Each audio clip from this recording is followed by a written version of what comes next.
예배 순서의 첫 번째를 보시면 예배로 부르심이라고 되어 있습니다. 이것은 이제 우리가 예배를 내가 선택해서 예배를 드릴 수 있는 게 아니라 하나님께서 우리를 불러주셨기 때문에 우리가 예배를 드릴 수 있게 되었다는 의미예요. 사역자가 앞에 강단에서 사역자가 예배로 부르심을 한다는 건 이제 예배 드리겠습니다. 뭐 다양한 표현을 쓰긴 합니다. 예배를 드리겠습니다. 몇 번째 몇째 주 주일 예배를 드리겠습니다. 하나님 앞에 예배를 드리겠습니다. 또는 옛날에 종을 땡 치기도 했어요. 이게 예배로의 부르심이에요. 하나님께서 이제 여러분을 불러주십니다. 그래서 여러분이 예배의 자리에 오게 되었습니다라는 의미예요. 내가 선택해서 드리는 예배가 아닌 거예요. 내가 예배를 드릴 수 있는 생각과 마음과 또는 환경과 모든 것을 하나님께서 주셨기 때문에, 그리고 하나님께서 불러주셨기 때문에 우리가 예배를 드릴 수 있게 되었다라는 이런 의미가 있는 겁니다. 이제 예배 우리 함께 하나님 앞에 우리 고등부 예배를 드리도록 하겠습니다. 그 다음 보시면 기원기도라고 되어 있습니다. 이거는 이제 하나님 앞에 오늘 예배를 삼위일체 하나님 앞에 온전히 예배를 드릴 수 있도록 하나님께서 예배에 임재하여 주시기를 간구하는 기도이고, 또 하나님께서 여러분을 초청하는 성경 말씀을 한 구절 읽기도 합니다. 그래서 이제 이 예배를 하나님께 온전히 삼위 하나님께 온전히 드리겠다라는 기도입니다. 이 기도는 대표 기도와는 좀 달라요. 그래서 일반적으로 이제 그 성도님들이 기도하실 때 가끔 성경 구절을 인용은 괜찮은데 성경 말씀을 선포하시는 경우가 가끔 있어요. 그렇게 원래는 교회 예법상 그게 허락되지 않아요. 예배의 부르심의 기원 기도에서 사역자가 예배 기도의 부르심의 말씀을 읽고 그 다음에 간단하게 오늘 예배를 위해서 기도하는 게 이 기원 기도입니다. 그래서 이제 기원 기도를 한번 드리도록 하겠습니다. 우리 기도하겠습니다. 하나님은 영이시니 예배하는 자가 영과 진리로 예배할지니라. 아멘. 한 주 동안 우리를 인도하여 주신 하나님, 거룩한 주일을 맞아 우리 고등부 학생들 그리고 선생님들과 함께 하나님을 찬양하며 경배합니다. 이곳에 임재하셔서 우리의 예배를 받아 주시옵소서. 예수님의 이름으로 기도합니다. 아멘. 그 다음 순서가 송영이라고 되어 있습니다. 이 예배를 받으실 하나님, 삼위일체 하나님께 드리는 찬양이에요. 그래서 38장 우리 예수님께 이 찬양을 올려드리도록 하겠습니다.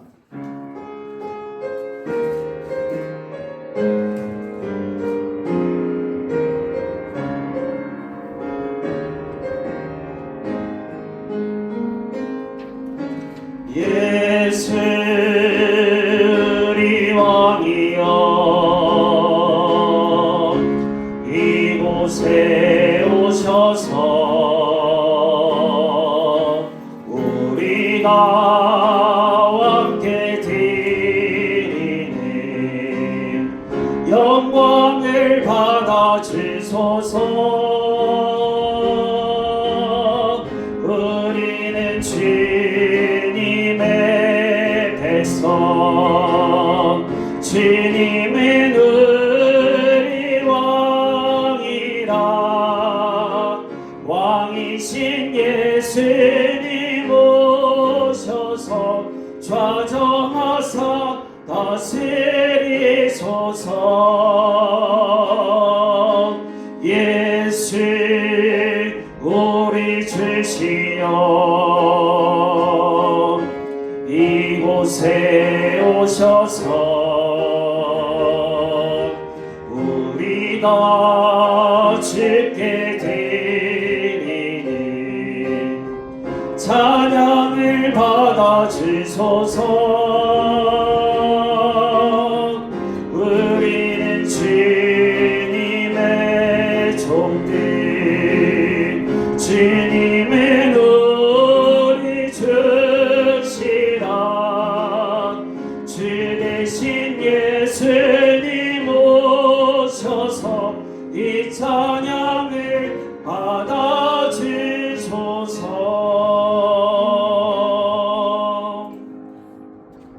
사도신경으로 우리의 신앙을 고백할 텐데요. 사도신경은 성경에 나오는 것은 아닙니다. 그래서 종종 이단들이 사도신경 고백하면 안 된다라고 사도신경을 고백 안 하는 데가 있습니다. 근데 우리는 사도신경을 고백합니다. 이게 초대교회부터 내려온 전통이고 사도들이 고백했던 그 고백을 우리가 이어받아서 삼위일체 하나님께 고백을 하는 겁니다. 그래서 내용을 보면 창조주 하나님, 예수 그리스도 그리고 성령까지 삼위일체 요소가 다 들어 있습니다. 그래서 우리가 삼위 하나님을 고백하는 이 사도신경으로 우리의 신앙을 고백할 텐데, 이 신앙 고백도 여러 가지 종류가 있어요. 몇 개가 있어요. 근데 우리 대체로 이제 사도신경으로 신앙을 고백합니다. 사도신경으로 우리의 신앙을 고백하겠습니다. 나는 전능하신 아버지 하나님, 천지의 창조주를 믿습니다. 나는 그의 유일하신 아들, 우리 주 예수 그리스도를 믿습니다.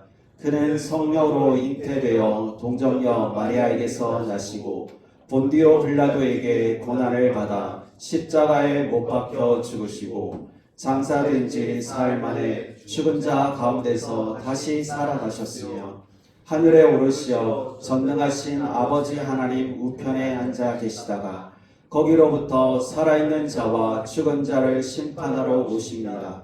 나는 성령을 믿으며 거룩한 공교회와 성도의 교제와 죄를 용서받는 것과 몸의 부활과 영생을 믿습니다. 아멘.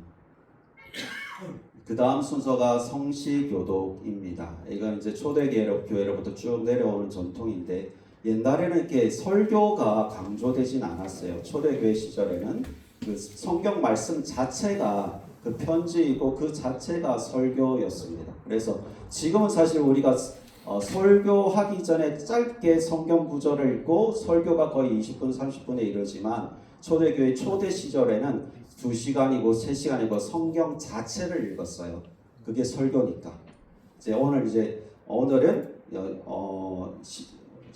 27번 시편 51편인데 이게 보통 교회 전체를 같이 맞춥니다. 그 절기에 따라서 또는 순서에 따라서 같이 맞추거든요. 작년부 예배 보시면 똑같은 게 기록되어 있을 겁니다. 그래서 초대교회 때도 앞에 사역자가 한 구절, 성도가 한 구절 이렇게 화답하면서 한 이런 고백입니다. 그래서 인도자, 제가 먼저 위에 한 줄 읽고 그 다음에 여러분 이렇게 따라서 밑에 한 줄 읽으면 되겠습니다. 하나님이여 주의 인자를 따라 내게 은혜를 베푸시며 주의 많은 긍휼을 따라 내 죄악을 지워주소서. 나의 죄악을 말갛게 씻으시며 나의 죄를 깨끗이 제하소서.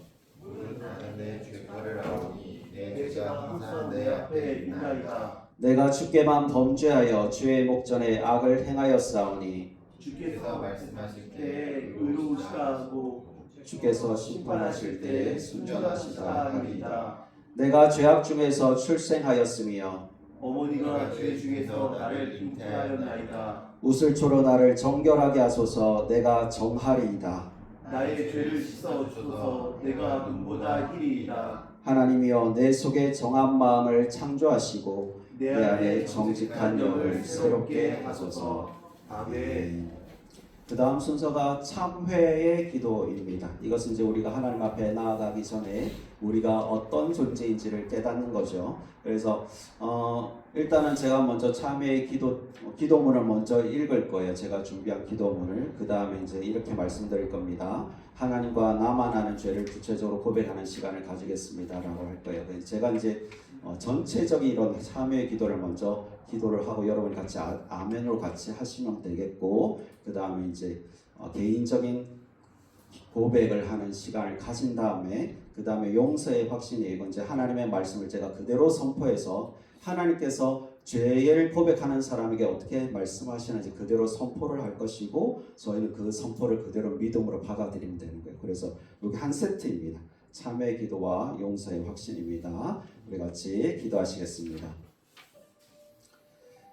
하나님, 이 시간 우리의 온 마음과 뜻과 정성을 다해서 하나님을 예배합니다. 우리의 예배를 받아주시고 우리의 찬양과 기도를 흠양하여 주시길 원합니다. 하나님, 이 시간 우리가 사랑하는 이게 처음 용서를 청하듯이 조금은 두렵고 떨리는 마음으로 주님 앞에 우리의 진리를 고백합니다. 하나님, 우리의 마음에는 교만과 허영의 가시나무가 자라고 있었습니다. 무관심과 이기심의 잡초가 무성한 저의 마음을 용서하시고 성령의 불로 태워 정결하게 하여 주시옵소서. 함부로 말을 내뱉었습니다. 나의 이익을 위해 양심을 멀리 두기도 했습니다. 게으름으로 하나님께 주신 시간을 의미 없이 흘려보내기도 했습니다. 우리의 게으름을 용서하여 주시옵소서. 하나님, 우리는 믿음이 부족하였습니다. 사랑이 부족하였습니다. 열정이 부족하였습니다. 헌신이 부족하였습니다. 섬김 또한 부족하였습니다. 존중 또한 없었습니다. 정결이 부족하였습니다. 자만하고 탐욕스러웠으며 병솔하였습니다. 하나님, 이 시간 우리의 연약함과 부족함과 나약함을 가지고 그리스도의 십자가 보혈 앞으로 나아가오니 보혈의 은혜로 새롭게 하시고 새로운 삶을 살아갈 수 있도록 은혜와 능력을 더하여 주시옵소서. 예수님의 이름으로 기도드립니다. 아멘. 우리 이어서 하나님과 나만 아는 죄를 고백하며 하나님 앞에 나아가도록 하겠습니다. 하나님 아버지, 연약하고 부족했던 나의 죄악과 나의 게으름과 나의 연약함을 하나님 앞에 고백합니다. 하나님, 때로는 교만으로 또 뭉쳐서 하나님의 말씀 앞으로 나아가지 못했던 연약함을 주님 앞에 고백합니다.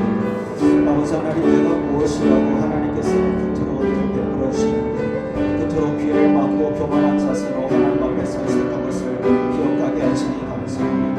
하나님, 연약함과 교만을 주님 앞에 고백하오니 아버지 하나님, 새롭게 하시고 은혜를 더하여 주시옵소서. 하나님, 더욱더 사랑으로 끊지 못하였던 죄를 주님 고백합니다. 여러분, 하나님, 멸시하고 경시하며 그 마음을 끊지 못했던 죄를 주님 고백합니다. 하나님, 용서하여 주시옵소서. 더욱더 최선을 다해서 열정을 다해서 주님 앞으로 나아가고 이 사명과 사역을 감당히 했으니 하나님, 그러지 못했습니다. 신의 약함 속에 갇혀서 온전함으로 나아가지 못했습니다. 주님, 용서하여 주시옵소서.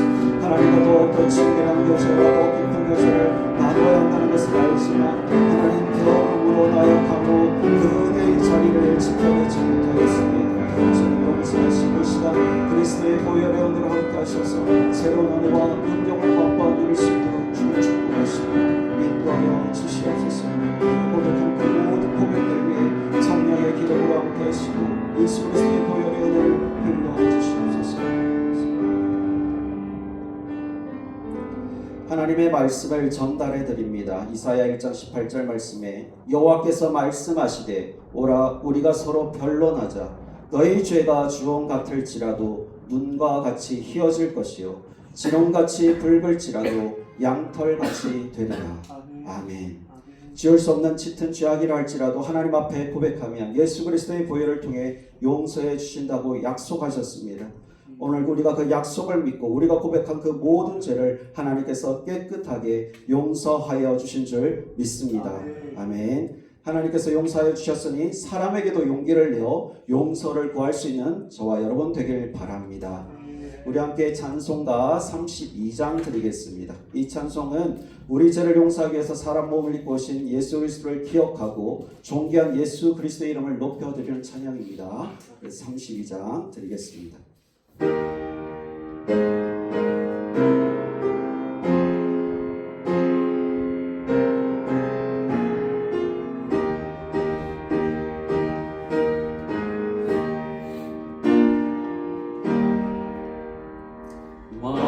만유의 주제 존귀하신 예수 사람이 되신 하나님 나 사모하여 영원히 섬긴 내 영광 되신 주로다.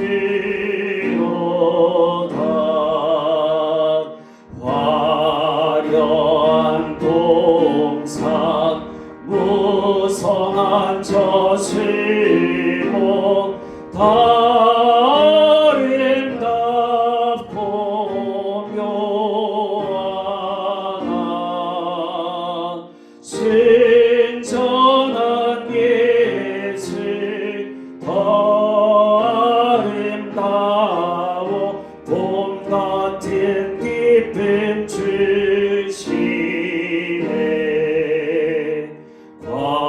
광명한 해와 명랑한 저 달빛 수많은 별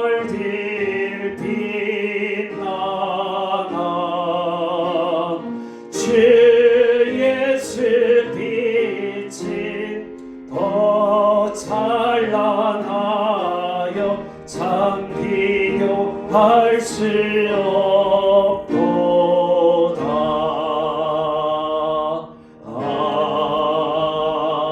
아멘. 이제 성경 봉독입니다. 봉독이라는 것은 받들어 읽는다라는 뜻입니다. 이 말씀을 살아계신 하나님께서 우리에게 직접 주시는 말씀이다라고 받는 시간입니다. 그래서 우리가 하나님을 경외하는 마음으로, 하나님의 임재 앞에 있는 마음으로 일어서서 이 말씀을 같이 봉독하겠습니다. 예배 순서에 보시면 별표라고 되어 있어요. 주부에 보시면 우리는 없지만 원래는 제가 사실 처음부터 이까지 계속 일어서서 해야 되는데 생략하고 이 부분만 일어서서 하도록 하겠습니다. 이제 이게 성경 말씀 그 자체가 하나님이시고 말씀하신 하나님께서 오늘 나에게 음성으로 주시는 말씀이다라는 믿음의 고백으로 이 말씀을 같이 봉독하겠습니다. 1절부터 7절 말씀입니다. 아담이 그의 아내 하와와 동침하매 하와가 임신하여 가인을 낳고 이르되 내가 여호와로 말미암아 등남하였다 하니라. 그가 또 가인의 아우 아벨을 낳았는데 아벨은 양치는 자였고 가인은 농사하는 자였더라. 세월이 지난 후에 가인은 땅의 소산으로 제물을 삼아 여호와께 드렸고 아벨은 자기도 양의 첫 새끼와 그 기름으로 드렸더니 여호와께서 아벨과 그의 제물은 받으셨으나 가인과 그의 제물은 받지 아니하신지라. 가인이 몹시 분하여 안색이 변하니 여호와께서 가인에게 이르시되 내가 분하여 함은 어찌 되느냐 안색이 변함은 어찌 되느냐. 네가 선을 행하면 어찌 낯을 들지 못하겠느냐. 선을 행하지 아니하면 죄가 문에 엎드려 있느니라. 죄가 너를 원하나 너는 죄를 다스릴지니라. 아멘. 앉으시겠습니다. 그 다음 순서가 조명 기도예요. 이건 이제 우리가 하나님의 말씀을 대면에서 들었는데 이제 이 말씀이 시대가 조금 다르지 않습니까? 하나님께서 그 당시에 주셨던 메시지 또 성령 하나님의 의도와 의지가 또 시대를 뛰어넘으면서 이게 본래의 의도를 찾아서 여러분한테 전달이 되어야 되고 또 이 시간 하나님께서 임재하셔서 그 음성으로 여러분에게 찾아가야 되는데 하나님께서 이렇게 우리를 만나 주시기를 기대하고 소망하는 그런 기도가 바로 조명 기도입니다. 또 이 목회 기도라고 하기도 하는데 전체적인 교회를 위해서 또 성도를 위해서 시대를 앞에서 전체적인 그런 기도를 하는 것도 있습니다. 그래서 저는 오늘 조명 기도만 드리도록 하겠습니다. 우리를 예배의 자리로 불러주신 하나님 감사합니다. 이 시간 우리가 이 말씀을 오늘의 언어로 듣습니다. 살아계셔서 역사하신 음성 앞에 더 가까이 가게 하시고 생명의 길을 걸을 수 있도록 인도하여 주시옵소서. 예수님의 이름으로 기도합니다. 아멘. 그 다음에 이제 말씀 선포죠. 이제 말씀 선포는 종교개혁 이후에 보통 이제 우리 강조점이 말씀 선포로 많이 넘어왔어요.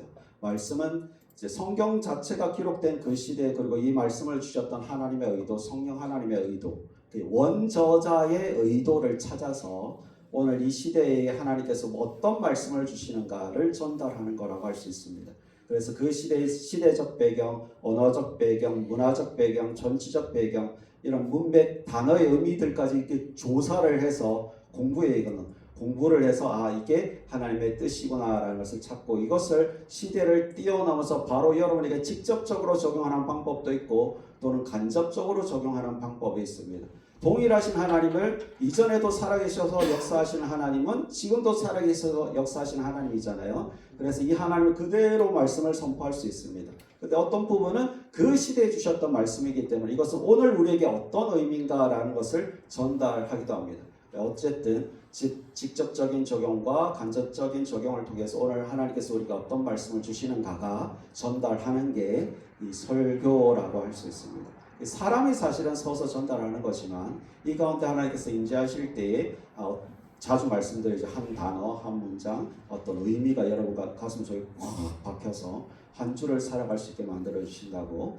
자, 그렇습니다. 그래서 이제 말씀 선포의 순서를 가지도록 하겠습니다. 이 말씀은 여러분도 뭐 너무나 잘 아는 말씀이고 자주 들어왔던 말씀이에요. 가인과 아벨의 제사 아닙니까? 그런데 하나님께서는 가인의 제사를 받지 않으시고 아벨의 제사를 받으셨습니다. 왜 하나님께서는 아벨의 제사를 받으시고 가인의 제사를 받지 않으셨는가? 이거를 가지고 이제 신학자들이나 여러 가지 의견들인데 가장 대표적인 것 두 가지를 딱 말씀드릴 수 있어요. 재물에 대한 것입니다. 재물에 대한 것과 직업에 대한 것입니다. 일단 직업에 대한 것을 먼저 생각해 봅시다. 가인은 양을 치는 자였습니다.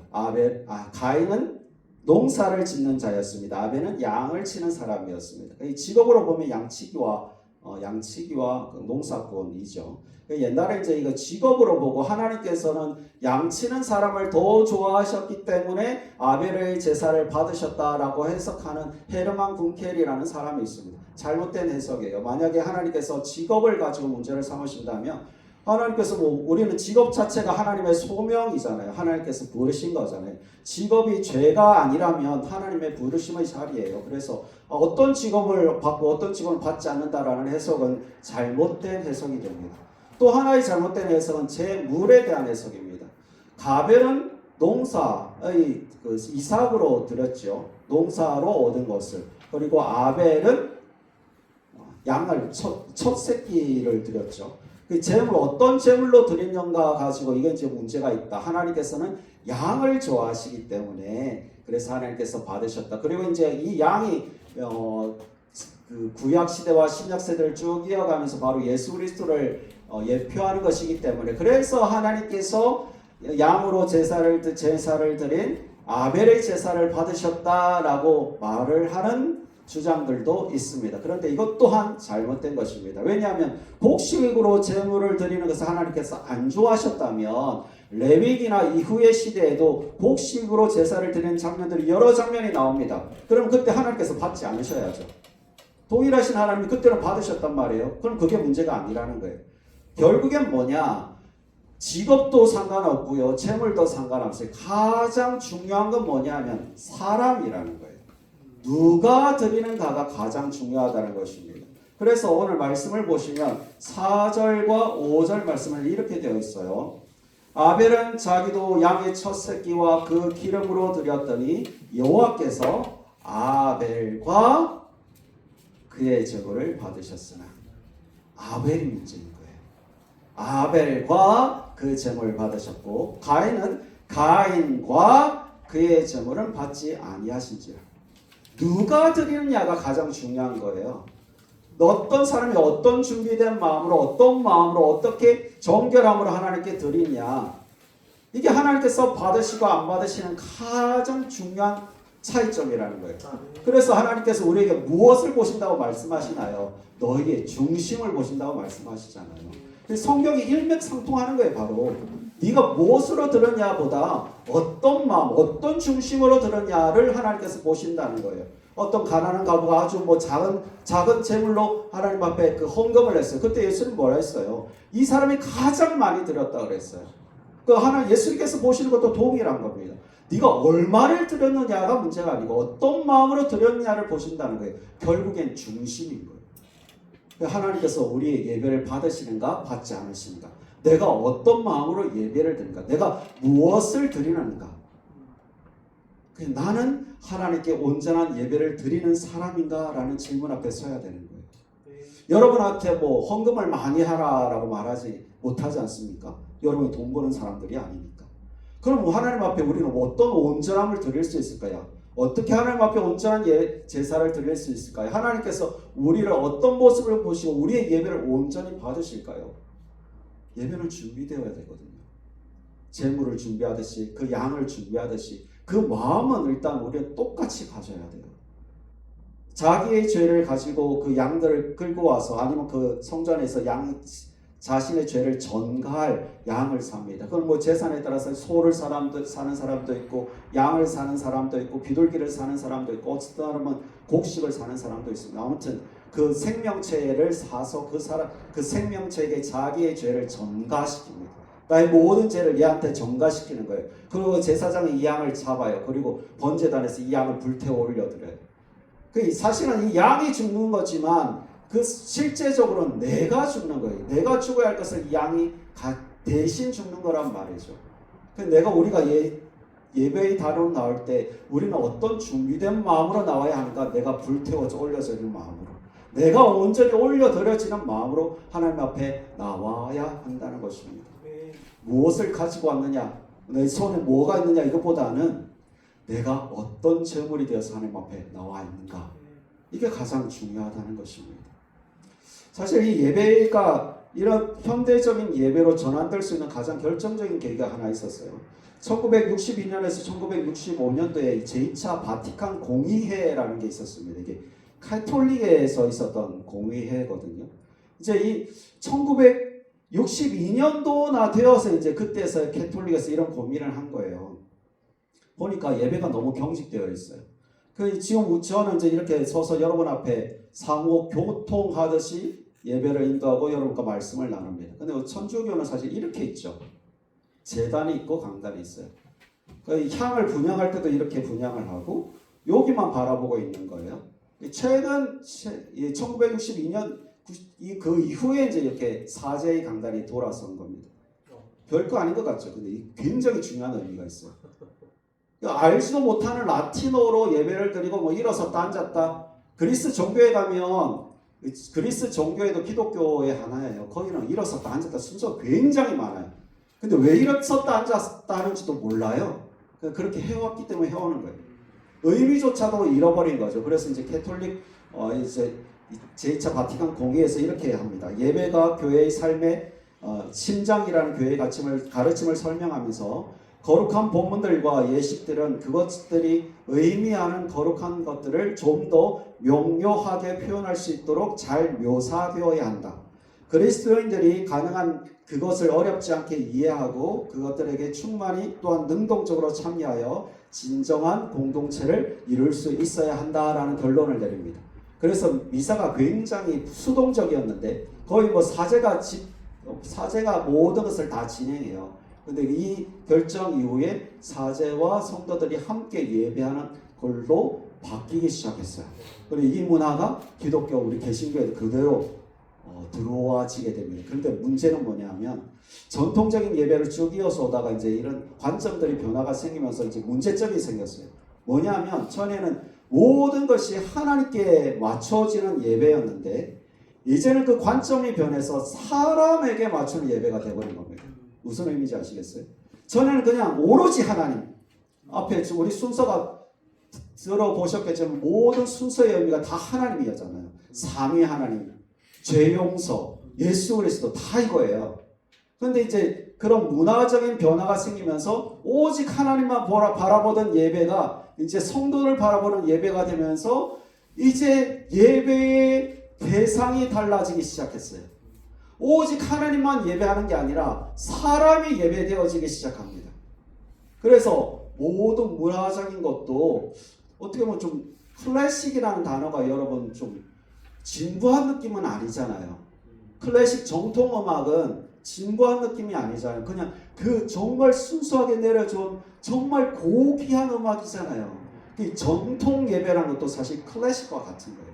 수백 년, 수천 년 역사를 통해서 이 순서 하나가 의미를 다 가지고 있고 또는 우리가 지켜내야 할 문화이기도 하거든요. 근데 지금은 이제 현대적 예배가 되었습니다. 찬양이 빵빵합니다. 20분, 30분, 때로는 뭐 열린 예배라고 해서 1시간 찬양을 하고 설교가 5분인 예배도 한때 유행이었습니다. 결국에는 말씀도 없어요. 예배의 주체도 없어요. 그냥 흥분된 미친 사람들의 도가니탕인 거예요. 그래서 어떤 현상까지 일어나면 소비주의라는 단어까지 생겼어요. 이게 그냥 이제 여러분이 마트에 가시면 물건 하나 사듯이 예배를 여러분이 선택해서 사기 시작합니다. 이게 더 확산된 게 뭘까요? 인터넷 예배의 문화입니다. 물론 우리 이제 온라인을 어쩔 수 없어 하고는 있지만 그 본질을 지키기 위해서 노력을 또한 해야 되는 거예요. 어떤 게 진짜 예배인가? 어떤 게 온전한 하나님 앞에 드리는 예배인가? 나를 만족시키는 예배는 예배가 아닌 거예요. 내가 만족하기 위해서 오늘 설교 별로였어. 오늘 찬양 선곡 별로였어. 오늘 뭐 예배 별로였어. 내가 일단 판단하고 있는 거는 온전한 예배가 아닌 거예요. 중요한 건 뭐냐? 내가 어떻게 드릴 것인가? 하나님 앞에 오늘 이 시간 꼭 지켜내야지. 여러분에게 가장 중요한 것은 사실 저는 시간이라고 생각해요. 여러분이 뭐 수백만 원, 수천만 원 헌금하는 것보다 사실은 더 중요한 건 이 시간을 지켜내는 것. 이거 쉽지 않잖아요, 사실. 아마 하나님 보시고 여러분 중심을 보신다면 여러분이 갑자기 1억을 가지고 헌금했다고 하는 것보다 이 녀석이 그 바쁜 일정을 쪼개서 이 예배 시간을 지켜내고 나를 예배하기 위해서 이 자리를 지켜내는 녀석이라면 하나님 보시기에 그 중심이 얼마나 예쁘겠어요. 이게 드림인 거죠. 그 다음에 받는 거는 하나님께서 하실 일이에요. 감격을 주고 감동을 주고 삶을 변화시키고 삶을 은혜의 자로 이끌어 가시는 건 하나님께서 주실 일이지. 그럼 우리가 해야 될 것은 온전한 예배를 드리는 거에만 집중하는 겁니다. 오늘 이 시간을 온전히 드려야지. 이 말씀 앞에 내가 온전하게 서야지. 이 찬양 한 가사 한 가사에 내 진심을 담아서 드려야지. 그냥 흘러가는 노래가 아니라 이 찬양 가사가 다 신앙의 고백이잖아요. 이 고백을 그 가사를 지은 사람의 고백으로 드리지 말고 내 고백으로 드려야지. 이 가사의 의미가 뭐지? 왜 이렇게 고백했지? 오늘 예배 전에 제가 성경 말씀을 읽어보라고 한 것도 그거예요. 오늘 말씀은 뭐지? 오늘 어떤 말씀을 주실까? 이 말씀은 어떤 벽에서 기록됐지? 이 말씀을 하나님께서 나에게 어떤 음성으로 다가와 주실까? 그런 마음으로 하나님 앞에 나아가는 겁니다. 그렇게 준비된 마음으로, 온전한 마음으로, 그 중심을 다하는 마음으로 하나님 앞에 드리는 게 예배예요. 아멘. 여러분을 만족시키는 게 예배가 아니고 그 다음 거는 하나님께서 해주시는 겁니다. 은혜를 주시고 말씀을 주시고 깨닫게 하시고 살아가게 하시고 이건 하나님께서 주시는 거예요. 그 전에 우리가 할 것은 온전하게 드리는 예배여야 한다는 겁니다. 우리를 만족을 추구하는 예배가 아니라 하나님께서 원하시는 예배, 하나님께서 기뻐하시는 예배, 하나님께서 온전히 기뻐하시고 원하시는 그 예배를 우리가 드리길 바랍니다. 내가 오늘 하나님 앞에 와서 이 시간을 드릴 수 있는 것, 내가 하나님 앞에 나와서 기도할 수 있는 것, 하나님 앞에서 찬양할 수 있는 것, 또 말씀을 들을 수 있는 것, 중심을 담을 수 있는 그런 예배, 그런 예배를 드리는 우리 모두가 되길 바랍니다. 우리 함께 기도하시겠습니다. 화려한 세상의 주에서 우리가 예배에서도 우리의 만족을 찾아다닌 것은 아닌지 하나님 돌아보게 하시네 감사합니다. 내가 만족하는 예배, 내가 편하고 좋은 예배가 아니라 하나님께서 원하시고 하나님께서 기뻐하시는 예배를 드리길 소원합니다. 우리가 우리 자신이 온전한 제물이 되어서 우리의 삶이, 우리의 시간이 하나님께 드려지는 예배가 되길 원합니다. 우리 한 주의 삶도 하나님 앞에서 또 하나님께서 주시는 은혜와 사랑으로 충만한 한 주의 삶이 되도록 인도하여 주시옵소서. 예수님의 이름으로 기도합니다. 아멘. 네, 방금 드린 기도는 목양기도 또는 그냥 기도로 표현되기도 하는데 말씀이 선포된 말씀이 여러분이 모든 성도가 그 말씀대로 살아가기를 소망하는 그 목자의 마음으로 기도하는 게 목양기도예요. 그 다음에 이제 찬송입니다. 보통 제가 결단 찬송이라고 하는데 이제 말씀을 근거해서 그 말씀이 말씀 속에서 하나님을 기억하고 또 그 말씀대로 살아가기를 결단하는 또한 그런 찬양이 되겠습니다. 은혜가 풍성한 하나님, 우리 같이 찬송하도록 하겠습니다.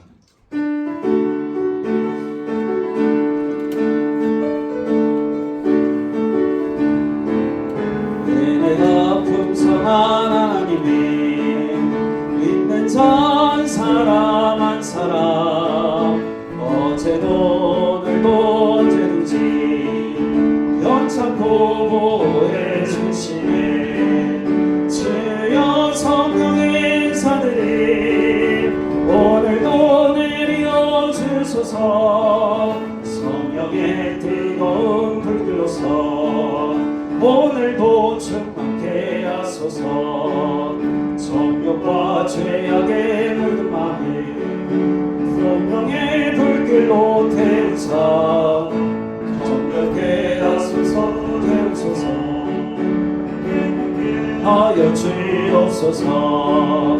주여 성령의 인사들이 오늘도 내려 주소서. 성령의 뜨거운 불길로서 오늘도 충만케 하소서. 주옵소서. 4절합니다. 주님의 깊으신 은혜만을 세상에 널리 전하리니 하늘의 능력과 권세로서 오늘도 입혀 주옵소서. 주여 성령의 은사들이 오늘도 내려 주소서. 성령의 뜨거운 불들로서 오늘도 충만케 하소서.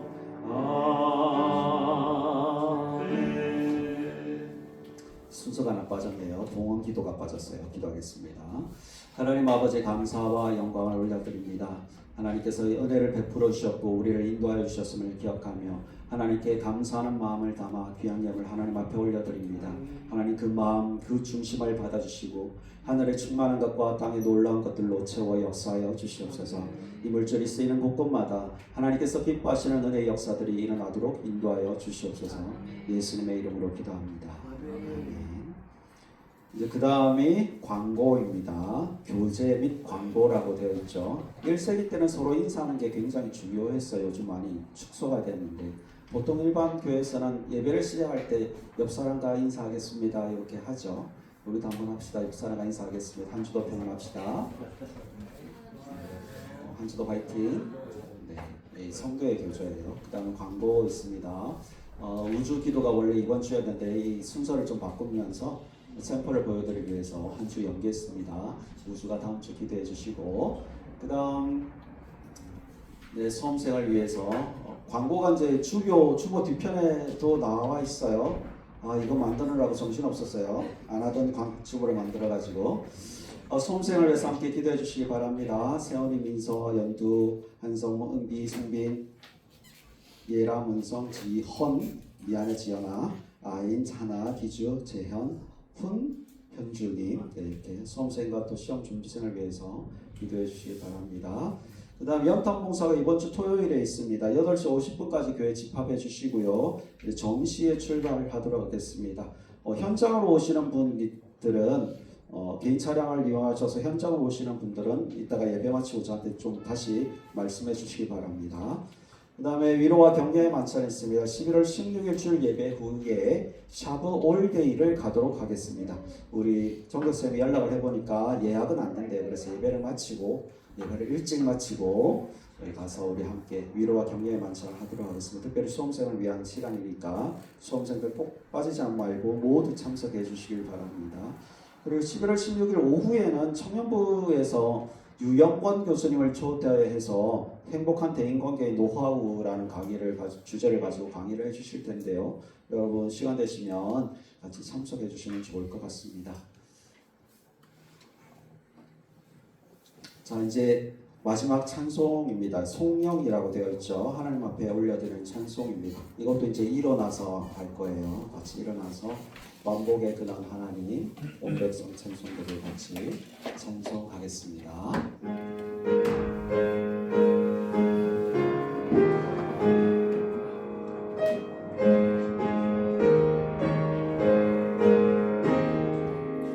만복의 근원 하나님, 온 백성 찬송 드리고 저 천사여 찬송하세. 찬송 성부 성자 성령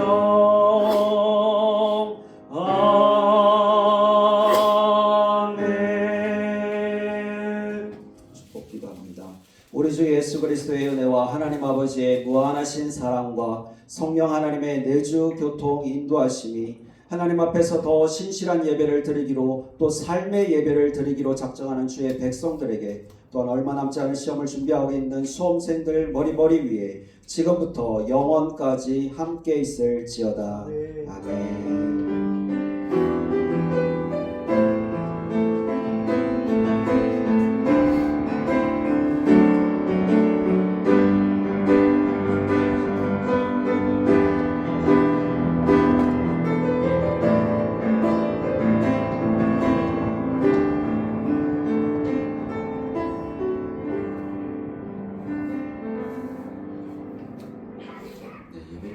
감사합니다.